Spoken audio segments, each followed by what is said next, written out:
বন্ধুরা, আশা রাখি সবাই ভালো আছেন।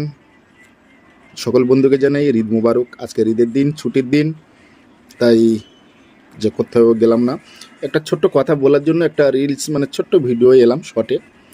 আর মিডিয়া যে চ্যানেলটি আপনারা দেখছেন, এই চ্যানেলের মাধ্যমে আমরা যে কিছু অসহায় মানুষের পাশে দাঁড়িয়ে থাকি।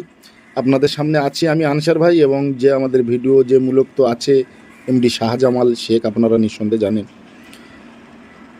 তো আমাদের মূলত কাজ হলো কিছু যদি অসহায় মানুষের হাতে কিছু তুলে দিতে পারি তো বন্ধু, কিন্তু সেটা শুধুমাত্র যে আমাদের একার প্রচেষ্টা নয়, আপনাদেরও চেষ্টায় আপনাদের জন্য আমরা এগিয়ে চলতে পারছি, আরও এগোবো আশা রাখি। তো আপনারা আমাদেরকে সহযোগিতা করুন যাতে আমরা এরকম কিছু অসহায় মানুষের পাশে দাঁড়াতে পারি। সেই একটু সহযোগিতা আপনারাও আমাদেরকে করুন। আমাদের ভিডিওগুলো বেশি বেশি শেয়ার করুন এবং আমাদের চ্যানেলকে সাবস্ক্রাইব করুন।